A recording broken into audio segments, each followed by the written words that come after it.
കഴിഞ്ഞ ദിവസം വിനായകൻ ആക്സിഡൻ്റായി വന്ന വാർത്തകൾക്കും പോസ്റ്റുകളുടെ അടിയിൽ വന്ന കമൻറ്റ് നീ ചത്തിലടാ, നീ ചത്ത് തൊലഞ്ഞില്ലടാ, നിനക്ക് ആദരാജ്ഞലികൾ, നീ മുൻതൂക്കി കാണിക്കുന്നില്ല, ഇങ്ങനെ വളരെ വളരെ ഹെയ്റ്റ് ആയിട്ടുള്ള കമൻറ്റുകളായിരുന്നു. സ്വാഭാവികമായിട്ട് അങ്ങനെ കമൻറ്റ് വരുമ്പോൾ തന്നെ വിനായകൻ മറുപടി കൊടുത്തിട്ടുണ്ട്. നിൻ്റെ വീട്ടിലുള്ള ആർക്കും പറ്റി നീ അത് പറഞ്ഞാൽ മതി, നിന്നെപ്പോലെ ഒന്ന് ചെറ്റ വെക്കാനോ ഗർഭം കളിക്കാനോ അല്ല പോയിട്ടല്ലടാ ഇത് പറ്റിയെന്ന് പറയുന്നത്. ഇത് ആർക്കാണ് ആരോടെയാണ് പറയുന്നതെന്ന് നമുക്ക് മനസ്സിലാവും. ഷൂട്ടിങ്ങിനിടെ പുള്ളിക്കൊരു ആക്സിഡൻറ്റ് വന്നു. ഒരുപക്ഷെ ശരിയായ രീതിയിൽ സമയത്ത് എത്തിച്ചില്ലായിരുന്നെങ്കിൽ ഒരു വശം തന്നെ തളർന്നുകൊണ്ട് അവസ്ഥയായിരുന്നു. എന്തായാലും പുള്ളി ഒരു നടൻ നിലയ്ക്ക് കഴിവ് തെളിയിച്ച ഒരാളാണ്. എന്തുകൊണ്ടായിരിക്കും ഇദ്ദേഹത്തിനോട് ഇത്ര വെറുപ്പുണ്ടാവാൻ കാരണം പലർക്കും അറിയാം. കാര്യം നമ്മുടെ മുൻ മുഖ്യമന്ത്രിയായ ഉമ്മൻചാണ്ടി മരണപ്പെട്ടപ്പോൾ ശേഷമുണ്ടായ ആ തിരക്കും ബഹളമൊക്കെ പുള്ളിനെ എന്തെങ്കിലും ബുദ്ധിമുട്ടിച്ചപ്പോൾ പുള്ളി നേരെ ലൈവ് ഇടുകയാണ്. ഉമ്മൻചാണ്ടി എന്നൊരു വ്യക്തി മരിച്ചു എന്ന് പറഞ്ഞ് ചത്തു എന്ന് വാക്കാണ് ഉപയോഗിച്ചത്. ചത്തു എന്ന വാക്ക് വളരെ മോശമായി ഉപയോഗിക്കുന്ന വാക്കാണ്. നമ്മൾ അന്നും പറഞ്ഞിട്ടുണ്ടായത് പുള്ളിയുടെ തെറ്റ്, നമ്മൾ അതിനെ ആയിരിക്കില്ല. ചത്തു എന്ന വാക്ക് പണ്ടൊരു കാലഘട്ടത്തിൽ ഉച്ച നീചത്വങ്ങളുള്ള സമയത്ത് ചത്തു എന്ന വാക്ക് ആരെ വിളിച്ചിരുന്നു പലർക്കും മലയാളികൾക്ക് പലർക്കും അറിയാം. ഇപ്പോഴും ഇതൊക്കെ ഇങ്ങനെ പൊങ്ങി വരുമല്ലോ, മതവും ജാതിയും വർഗവും ഒക്കെ ഇപ്പം ഇങ്ങനെ നമ്മൾ തൂത്തെറിഞ്ഞ സാധനങ്ങളൊക്കെ തിരിച്ച് നൈസായിട്ട് വന്നുകൊണ്ടിരിക്കുക. അതെന്താ കാരണം എന്ന് വിശദീകരിക്കുന്ന എല്ലാവർക്കും അറിയാം. ഒരുപക്ഷെ അങ്ങനെയൊക്കെ ഒരു അനുഭവം ഉള്ളതുകൊണ്ടായിരിക്കാം പുള്ളി ആ ഒരു എതിർപ്പ് അല്ലെങ്കിൽ ആ ഒരു സാധനങ്ങളോട് അങ്ങനെ പറഞ്ഞെന്ന് തോന്നുന്നു. പുള്ളി ഇപ്പോഴും ആ വാക്കുകൾ ഈ പറഞ്ഞ ഇതിൻ്റെ പോസ്റ്റ് ഇന്നാളെ ചത്തു എന്നൊക്കെ പുള്ളി പറയുന്നുണ്ട്.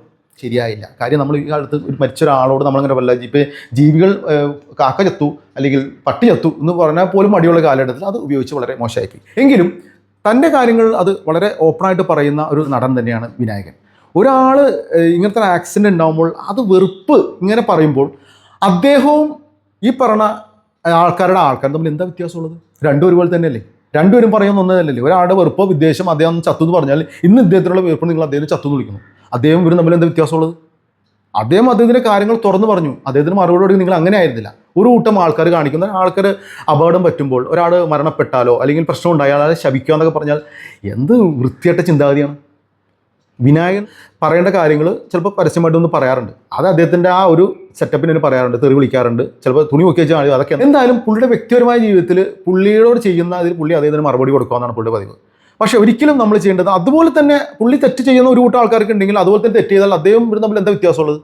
ഒരു വ്യത്യാസമില്ല. ഒരാൾ നശിക്കണം എന്ന് ആഗ്രഹിക്കുന്നതും ഒരു തരം പ്രാകൃത ചിന്താഗതി തന്നെയാണ്.